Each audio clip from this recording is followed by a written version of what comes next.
సంగమా, దయచేసి గమనించండి. మన జీవితంలో రకరకాల భయాలు ఉంటాయి. ఈరోజు నిన్ను ఏ భయం నీకు నెమ్మది లేకుండా చేస్తుందో, ఏ భయం ఉక్కిరి బిక్కిరి చేస్తుందో. సాధారణంగా మనుషులను భయపెట్టేది ప్రాణభయం. 2, పాప భయం. 3, పోతుందేమో అనే భయం. ఏం పోతుందేమో అనే భయం? ఉద్యోగం చేసే వాళ్ళకి ఉద్యోగం పోతుందేమో అనే భయం. బిడ్డలను కన్నటువంటి తల్లిదండ్రులకు పిల్లలు పాడైపోతారేమో అనే భయం. పెళ్లి చేసుకున్నటువంటి దంపతులకు కుటుంబం కూలి పోతుందేమో భయం. వ్యాపారం చేసే వాళ్లకు నా వ్యాపారం నష్టాలు పాలు అవుతుందేమో భయం. ఆనాడు అబ్రహామును ప్రాణభయమే అబద్ధికునిగా మార్చింది. ఆనాడు ఇస్సాకును ప్రాణభయమే అబద్ధికునిగా చేసింది. ఆనాడు దావీదును ప్రాణభయమే దేవుని సన్నిధికే దూరంగా చేసేసింది. ఈరోజు అడుగుతున్నా, నువ్వు కలిగి ఉన్న భయం ఏమిటి? ప్రాముఖ్యంగా ఒకవేళ నువ్వు భయం చేత నింపబడినట్లయితే బైబిల్ సెలవిస్తుంది. తిమోతికి రాసిన పత్రిక 1వ అధ్యాయం 7వ వచనంలో, దేవుడు మనకు పిరికితనపు ఆత్మను ఇవ్వలేదు కానీ ప్రేమయు శక్తియు ఇంద్రియ నిగ్రహము కలిగిన ఆత్మనిచ్చాడు. తెలుగులో శక్తి అని ఉంది కదా. ఇంగ్లీష్లో God did not give us the spirit of fear but of power. శక్తి కలిగిన వాడు ధైర్యంగా ఉంటాడు. పిరికి వాళ్ళు పరలోకానికి వెళ్ళరు. దేవుడు మనకు పిరికితనపు ఆత్మనివ్వలేదు, శక్తి కలిగిన ధైర్యాన్ని ఇచ్చే ఆత్మనిచ్చాడు, ప్రేమ కలిగిన ఆత్మనిచ్చాడు, ఇంద్రియ నిగ్రహములు కలిగిన ఆత్మనిచ్చాడు. ఎప్పుడైతే నువ్వు భయపడతావో ఆ భయం నీకు సాధారణంగా 5 నష్టాలు తీసుకొస్తుంది. మొదటిగా, ఆరోగ్యానికి హాని చేస్తుంది. ఈరోజు అనేక మంది జీవితాల్లో ఉన్నటువంటి అనారోగ్యానికి ప్రధాన కారణం చెప్పమంటారా? శరీర సంబంధమైనటువంటి రోగం కాదది. 75% నుంచి 80% రోగాలకు ప్రధాన కారణం మానసిక రోగం. అనగా ఒక విధమైన భయం, చచ్చిపోతానేమో, ఈ రోగం కుదరదేమో, ఈ రోగం నన్ను చంపేయడానికే వచ్చిందేమో, ఇక నాకు రోజులు దగ్గర పడినాయేమో, రాక ఈ రోగం వచ్చిందేమిటి, నేను చేసిన పాపానికి దేవుడు శిక్షగా ఈ రోగాన్ని నాకు విధించాడేమో. రకరకాల భయాలు ఏం చేస్తాయో తెలుసా? మానసికంగా నిన్ను కృంగదీస్తాయి, ఫలితంగా ఆరోగ్యానికి హాని చేస్తాయి. భయం ఆరోగ్యానికి హాని చేస్తుంది. భయం ఆనందాన్ని లేకుండా చేస్తుంది. నా భర్త నన్ను విడిచిపెట్టేస్తాడేమో, నా భర్త వేరే వ్యక్తితో ఒకవేళ పరిచయాలు పెంచేసుకుంటున్నాడేమో, ఎవరైనా నా భర్తను ఆకర్షిస్తున్నారేమో, వేరే చోట ఏదైనా కుంపటు పెట్టాడేమో అనే భయం, అనే అనుమానం ఆ భర్తతో ఆనందంగా ఉండకుండా చేస్తుంది. నా భార్యకు వేరే సంబంధాలు ఏమైనా ఉన్నాయేమో, ఎవరితోనైనా అక్రమ సంబంధం పెట్టుకుందేమో ఉద్యోగం చేసే చోట, కాబట్టి ఆలస్యంగా ఇంటికి వస్తుంది, కాబట్టి నన్ను నిర్లక్ష్యం చేస్తుంది, కాబట్టి నన్ను పట్టించుకోవట్లేదు, కాబట్టి అస్తమాను ఫోన్లో ఉంటుంది, కాబట్టే ఏమో ఆ భార్య నన్ను కాక మరొకరిని ఇష్టపడుతుందేమో లేదా కూడా పడుతుందేమో అనే అనుమానం ఒక విధమైన భయాన్ని కలిగిస్తుంది. ఆ భయం ఏం చేస్తుందో తెలుసా?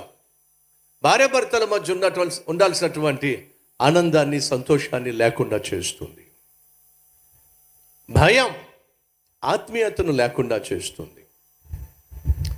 సౌలు చంపేస్తాడేమో అనే భయం దావీదు జీవితంలో ఉన్నటువంటి అద్భుతమైన ఆత్మీయతను ఎంతో కొంత కనుమరుగు చేసింది, దేవునికి దూరం చేసింది, శత్రువుకు దగ్గర చేర్చింది. దేవుని ఆశ్రయించవలసినటువంటి దావీదు ఆఖరికి దేవుణ్ణే విడిచిపెట్టి, దేవుడు ఎవరితోనైతే పోరాడమన్నాడో, ఎవరినైతే సంపూర్ణంగా నాశనం చేయమన్నాడో వాళ్ళ చెంతకు చేరే విధంగా చేసింది. ఫలితంగా తన కుటుంబాన్నే, తన బిడ్డలనే కోల్పోయే విధంగా చేస్తుంది. భయం, ఇది ప్రాణభయం. ఆ ప్రాణభయంతో దావీదు దేవునికి దూరం అయిపోయాడు, ఆత్మీయతను కోల్పోయాడు. భయం ఆప్యాయతలను కూడా, అనురాగాన్ని కూడా దూరం చేసేస్తుంది.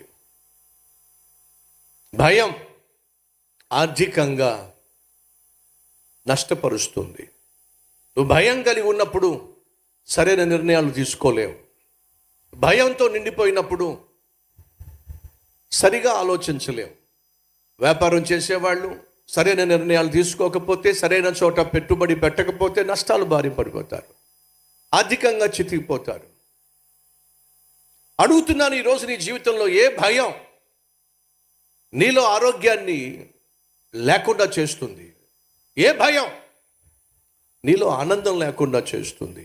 ఏ భయం నీలో ఆత్మీయత లేకుండా చేస్తుంది?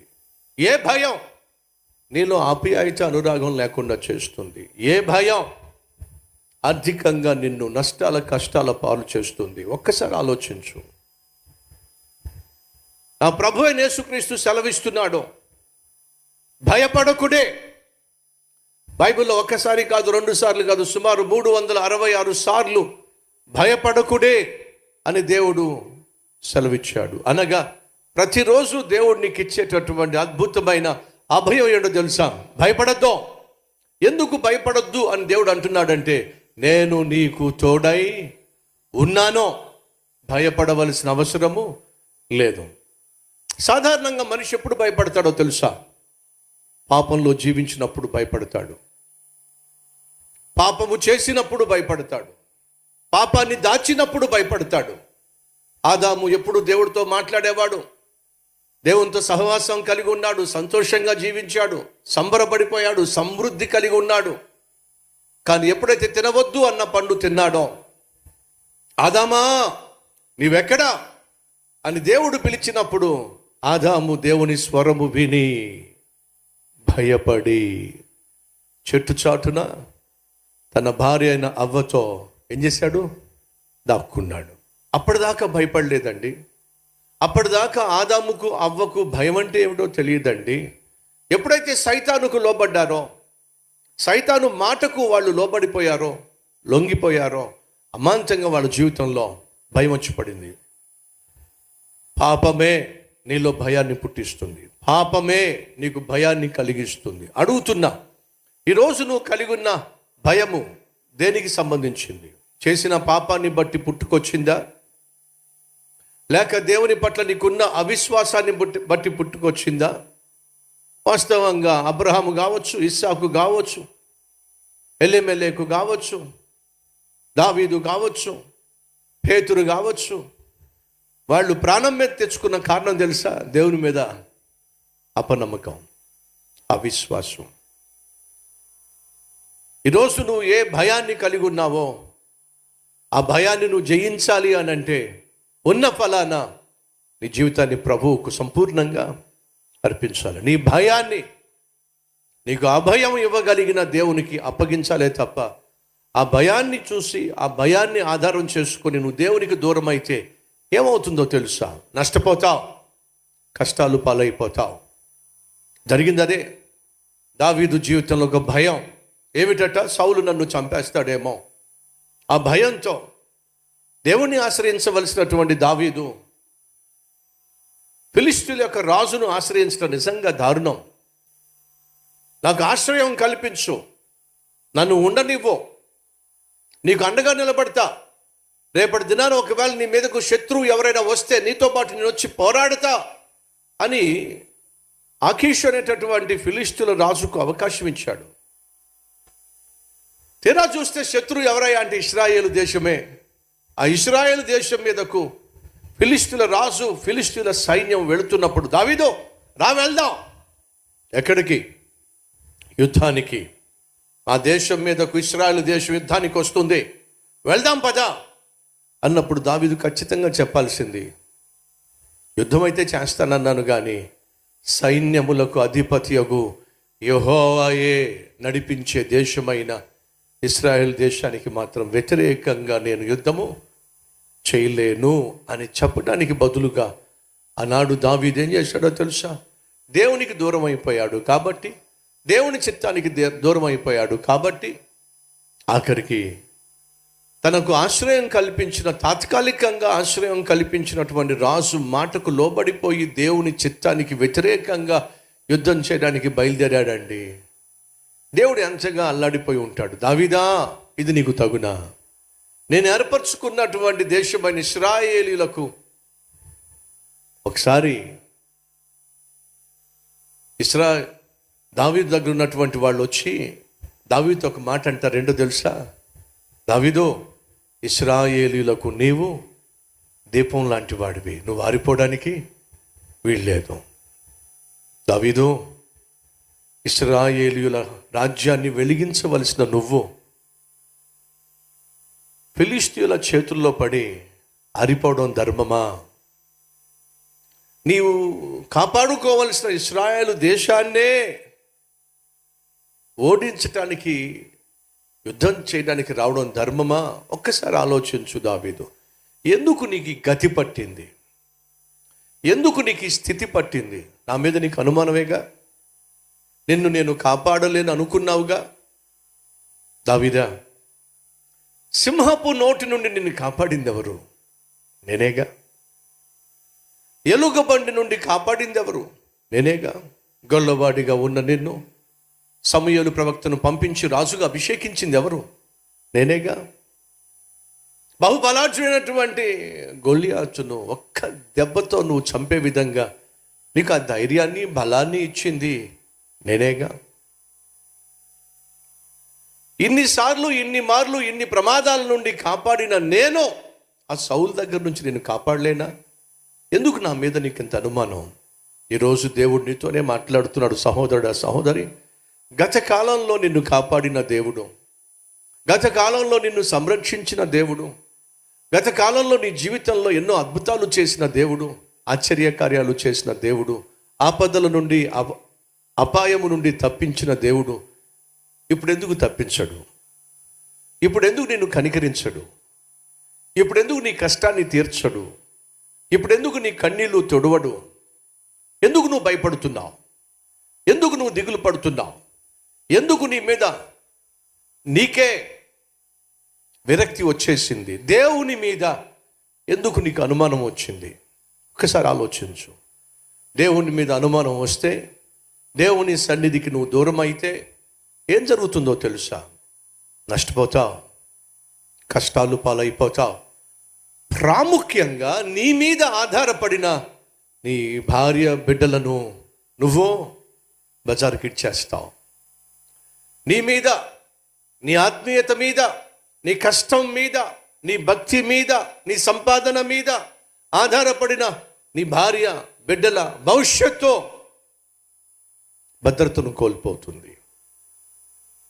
దావీదేమో తన ప్రాణాలు కాపాడుకోవడానికి దేవునికి దూరం అయిపోయి ఆఖరికి ఫిలిష్తీయుల రాజు చెంత చేరి తనకు అండగా నిలబడ్డానికి, అనగా దేవుని చిత్తానికి వ్యతిరేకంగా తన ఇష్టానుసారంగా తాను జీవించడానికి ఫిలిష్తీయుల దేశంలో రాజుతో పాటు యుద్ధం చేయడానికి వెళ్ళిపోయాడు. ఎప్పుడైతే భార్యను బిడ్డలను కాపాడుకోవలసినటువంటి భర్త దేవునికి ఇష్టం లేకుండా, దేవుని చిత్తం కాకుండా తనకి ఇష్టం వచ్చినట్టుగా జీవించడానికి దావీదు వెళ్ళినప్పుడు ఏం కోల్పోయాడో తెలుసా? కుటుంబాన్ని కోల్పోయాడు, భార్యను బిడ్డలను కోల్పోయాడు. కుటుంబాన్ని కంటికి రెప్పగా కాపాడుకోవలసిన దావీదు కుటుంబానికి భద్రతనివ్వవలసినటువంటి దావీదు కుటుంబానికి భద్రతనివ్వలేకపోయాడు, బిడ్డలకు భవిష్యత్తును ఇవ్వలేకపోయాడు, భార్యకు భద్రతనివ్వలేకపోయాడు. భార్యను బిడ్డలను దావీదు కోల్పోయాడు. భర్తలు వింటున్నారా? నువ్వు దేవునికి దూరం అయితే ఏమవుతుంది? అమ్మ సహోదరి వింటున్నావా?